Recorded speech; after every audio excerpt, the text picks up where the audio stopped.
The Ascendance expansion is coming, and with Boost Bracer, the GreatSword gameplay is about to get ridiculously fast. As hunters, we need to train and adapt to that high tempo speed right now, and that's exactly why I built the Shattering Berserker. This setup gives you high mobility so you can stay in the monster's face, and when you trade blows, turns that chip damage directly into a massive attack boost, delivering non-stop aggression, heavy part breaks, and zero reliance on RNG Artian weapons. Welcome back to Onshift Gaming. If you've been watching the channel, you already know how we do things here. We make build setups for real hunters. Setups that hit like a truck, keep you alive, and can go head to head with the meta without punishing you for every single mistake. So let's step inside the tent and get started with this build. For the weapon, we're using the Shatter Seal Drake's Nest. It's easily the best non-Artian greatsword in the game. You get massive base raw, built-in focus level 3, maximum 3 slots, and free extra burst damage from the Shattering Reflection. Moving on to the armor, we're rocking a solid mix for survival and raw power. We're using Bale Burgeonet Alpha, Udra Miremail Gamma, Ray Sunbraces Gamma, Bale Flanchard Alpha, Udra Margreaves Gamma. For the talisman, grab a charm with attack boost 3 and evade extender, plus at least a single weapon decoration slot. And for our specialized tool, of course we're going to use the Mending Mantle. And for the decorations, here's what you need to slot in. Attack Jewel 3, Shield Iron Wall 3, Guardian Iron Wall 3, 3 Resistance Jewels, 2 Earplugs, 3 Destroyers, 1 Mighty Jewel, and 1 Iron Wall.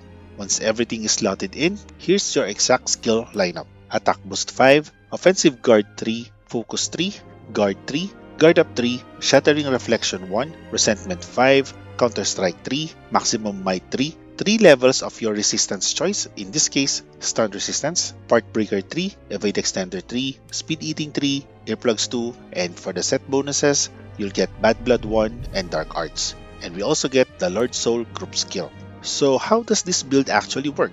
It all starts with our defense. With Guard 3 and Guard Up 3, we can block heavy hits and unblockable attacks with minimal chip damage and knockback. In addition, we also have a specific resistance that we can match accordingly to the monster. Run Stun Resistance for general safety, or swap to Bleed Resistance against Steve, or Poison Resistance against 10-star Rompopolo. And that defense is what feeds directly into our offense. Perfect blocking triggers Offensive Guard 3 for a raw damage boost. Any chip damage you take triggers Resentment 5 when you have a red health, and Bad Blood uses the same red health to trigger a separate burst of bonus damage. Even when you land an offset attack, taking chip damage through your super armor frames will still trigger Counterstrike 3. Shattering Reflection and Dark Arts amplifies your burst damage even further, and we also have Lord Soul which adds an extra attack power. Finally, Maximum Might 3 gives us a solid 30% critical chance.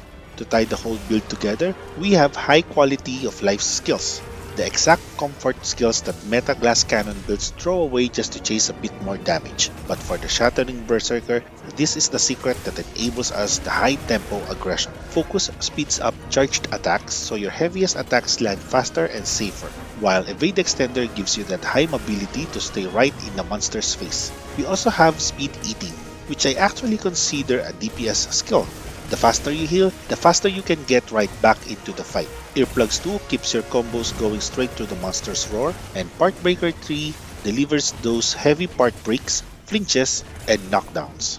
Meta builds might look impressive on paper, but these comfort skills is what keeps your attack uptime high and makes the hunt completely effortless. And that's the Shattering Berserker build. It gives you the mobility to keep up with the fast endgame fights, the tankiness to take trades, and the power to turn every bit of chip damage into heavy part breaks, all without making you grind forever for RNG Artian weapons. You're staying right into the monster's face, keeping up non-stop aggression, and making high-tempo hunts feels smooth. And the best part, it trains you to that incoming Boost Bracer, getting you familiar to that high-speed, high-mobility greatsword hunts. Take it for a spin on your next hunt, and let me know how it performs for you. If this guide helped you out, drop a like, hit subscribe for more builds, and I'll see you in the next one.